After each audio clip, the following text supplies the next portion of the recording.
आला हजरत की किताबों का जखीरा अब नेपाल में भी पढ़ सकेंगे। आला हजरत ने करीब 1400 किताबें लिखी हैं जो दीन के अलावा दुनियावी विषयों पर भी हैं। नेपाल में मुसलमानों के बीच आला हजरत की तालीम आम करने के मकसद से आला हजरत नेशनल लाइब्रेरी स्थापित की गई है। नेपाल के नवलपरासी में ये लाइब्रेरी खुली है, जिसका उद्घाटन दरगाह प्रमुख मौलाना सुबहानी मियाँ के खलीफा और नेपाल की उलेमा काउंसिल के अध्यक्ष सैयद गुलाम हुसैन मजहरी, अल्लामा जामिन अली और डॉक्टर साबिर अली ने किया है। लाइब्रेरी का प्रबंधन फैजान अहले बैत के जिम्मे रहेगा। दरगाह आला हजरत के प्रमुख मौलाना सुबहानी मियाँ और सज्जादा नशीन मुफ्ती अहसन मियाँ ने लाइब्रेरी की स्थापना पर नेपाल के मुस्लिम समाज को मुबारकबाद दी है।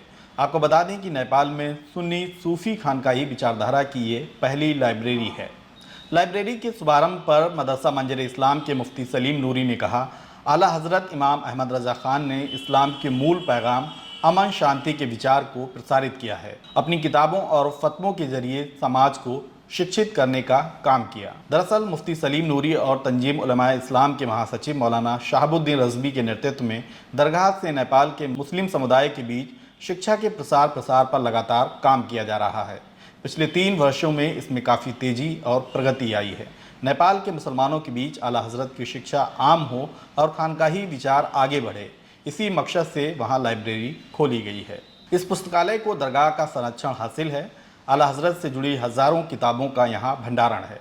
दरगाह के मीडिया प्रभारी नासिर कुरैशी के मुताबिक पुस्तकालय में लाखों रुपए की किताबें मुहैया कराई गई हैं और आगे भी कई किताबें उपलब्ध कराई जाएंगी। आला हजरत ने आपसी सौहार्द, मानवता और अहिंसात्मक विचार को आगे बढ़ाया है।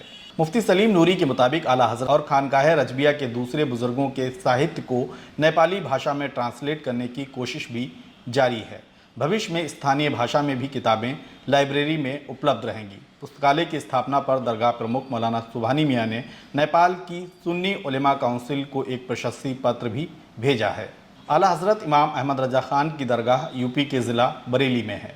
दुनिया भर में इनके करोड़ों चाहने वाले हैं और कई देशों में आला हजरत के लिटरेचर को पढ़ाया जा रहा है। नेपाली मुस्लिम समाज और दरगाह के रिश्तों में इधर के वर्षों में काफ़ी नज़दीकियाँ आई हैं। इसकी वजह ये भी है कि दरगाह से वहाँ लगातार काम किया जा रहा है। दीनी शिक्षा का क्षेत्र हो या फिर बाढ़ और दूसरे संकट, दरगाह से हर बार मदद पहुँचती रही है। देखिए, यूँ तो नेपाल का रिश्ता मरकज़ अहले सुन्नत खानकाह रज़विया दरगाह आला हज़रत से बहुत पुराना है। नवलपरासी बहुत ही अच्छा जनपद है, ज़िला है और काफ़ी मुसलमान वहाँ अच्छी खासी तादाद में रहते हैं।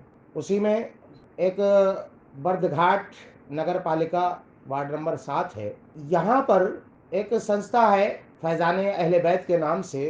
तो राष्ट्रीय उलमा काउंसिल नेपाल के राष्ट्रीय अध्यक्ष हैं हज़रत अल्लामा मुहिब्बे गिरामी हज़रत अल्लामा सैयद गुलाम हुसैन मजहरी साहब।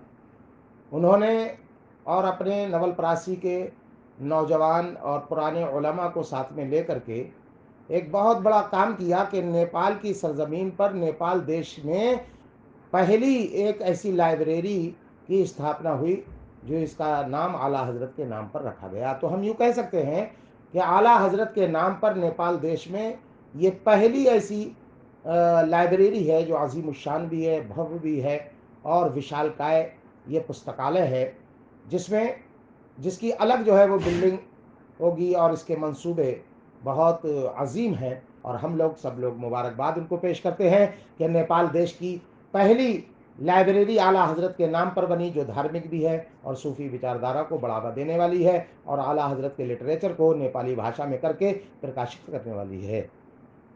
दोस्तों, आपसे अपील है कि द लीडर हिंदी को सब्सक्राइब करें और हमारे वीडियो को शेयर ज़रूर करें।